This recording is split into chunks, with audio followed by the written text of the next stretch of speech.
శ్రీరామదూత హనుమాన్, శ్రీరామదూత హనుమాన్, శ్రీరామదూత హనుమాన్, శ్రీరామదూత హనుమాన్. అసలు ఒక మనిషి ఇలా బ్రతకాలా అనిపిస్తుంది. ఇలా బ్రతకడంలో మనం ఏం బ్రతుకుతున్నాం అసలు అని మనకి మనం పరిశీలనం చేసుకోవలసి వస్తుంది. అంత అద్భుతమైనటువంటి నడవడి.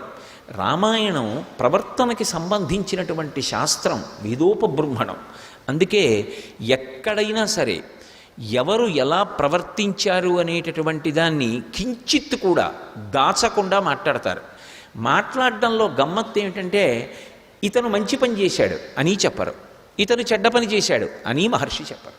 రాముడు అరణ్యకాండలో మంచి పుష్యమాసం నడుస్తోంది, విపరీతమైన చలి. ఆయన స్నానానికి వెళ్ళాడు. ఆయన స్నానం చేస్తున్నాడు నదీ తీరంలో అని చెప్పి వదిలియచ్చు మహర్షి.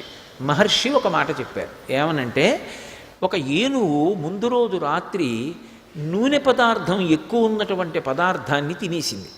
ఏదో కొన్ని దుంపల్లో నూనె ఎక్కువ ఉంటుంది కదండి, అటువంటి దుంపలేవో తింది.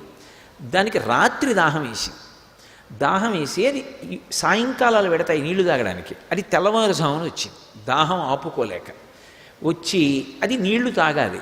ఎదురుగుండా నది ఉంది, అది తొండం పెడుతోంది, నీళ్లు లాగట్లేదు, తొండం తీసేస్తోంది. ఎందుకని అంటే నీళ్లు జిర్రున తొండంలోకి తీసుకోవడానికి చలి ఎలా ఉంది, అంత చల్లగా ఉన్నాయి నీళ్లు.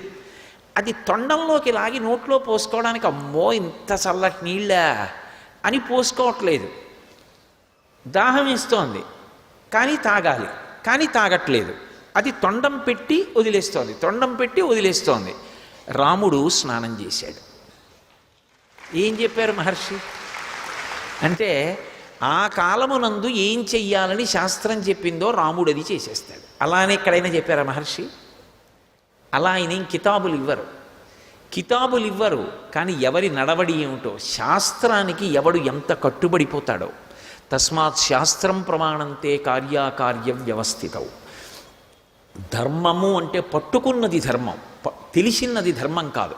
అందుకే ఎందుకు సుందరకాండ అయింది అంటే, సీతమ్మ 1000 టన్నుల ప్రశ్న ఒకటేసింది రావణాసురుని. ఇహ సంతో నవాసంతి సతోవా నానువర్తసే తథాహి విపరీతాతే బుద్ధిరాచారవర్జిత అని అడిగింది. అసలు ఇక్కడ మంచి చెప్పేవాళ్ళు లేరా? ఒకవేళ మంచి చెప్పేవాళ్ళు ఉన్నా నువ్వు వినవా? ఎక్కడుంది నీతో సమస్య అని అడిగింది. అయ్య బాబోయ్, ఎంత పెద్ద ప్రశ్న అండి. తెలియకపోవడం ఎప్పుడూ తప్పు కాదు. ఏ మనుష్యుడు కూడా సంపూర్ణమైనటువంటి జ్ఞాని కాలేడు. ఎవరో ఎక్కడో కారణజన్ములై కోట్ల మందిలో ఒకడవుతాడు. కానీ ఒక మంచి మాట విన్నప్పుడు ఇది మంచి మాట అని అంగీకరించలేకపోతే, అది మంచిది అని మనసు చెప్తున్నా కూడా దాన్ని అనుష్ఠానంలోకి తెచ్చుకోవడానికి ఆభిజాత్యం అడ్డొస్తే వాడిని ఉద్ధరించగలిగిన వాడు మాత్రం ఎవరూ ఉండడు. అందుకే లంక గురించో మాట అంటారు, ఇమాంతు విషమాం దుర్గాం లంకాం రావణపాలితాం ప్రాప్యాసి స మహాబాహు కింకరిష్యతి రాఘవ. ఇంత మూర్ఖుడు పరిపాలిస్తున్న చోటికి రాముడే వస్తే మాత్రం ఏం చేస్తాడు? ఇక్కడ మూర్ఖత్వానికి పోయిన వాడిని ఉద్ధరించడానికి పరమేశ్వరుడే వచ్చి చెప్పినా వాడు మాట వింట.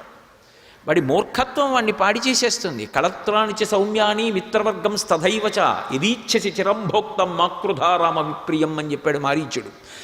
ఒరే, చేసినవి ఎన్నో తప్పులు చేశావు, హాయిగా ఆనందం అనుభవిస్తున్నావు, ఇంతమంది కాంతలతో ఉన్నావు, కాంచనలంకలో ఉన్నావు, కావలసిన భక్ష్యభోజ్యములను స్వీకరిస్తున్నావు, ఒక్క సీతమ్మ జోలికి వెళ్ళకరా, బతికేస్తావు. ఒక్క సీతమ్మ జోలికి ఎడితే పుత్రమిత్ర కళత్రాదులతో నశించిపోతావు, వదిలి అన్నాడు. విన్నాడా? అది మూర్ఖత్వం అంటే. మంచి మాట వినను మొదటి తప్పు. మంచి మాట వినబడినా ఒకవేళ మనసులో అది మంచి మాట అని నాకు ఎరుకలోకి వచ్చినా నేను అనుష్ఠాన పర్యంతంలోకి తెచ్చుకోను. వాడు శరీరం మనుష్య శరీరంతో ఉన్నా వాడిని ఉద్ధరించగలిగిన వాడు ఉండడు. స్వామి వెనక్కి రండి, సీతమ్మ తల్లి దగ్గర అనుజ్ఞ తీసుకొని ఆ తల్లికి ప్రదక్షిణం ఆచరించి ఆ తల్లి దగ్గరే సెలవు తీసుకున్నారు. పృష్ఠభాగం చూపించారు.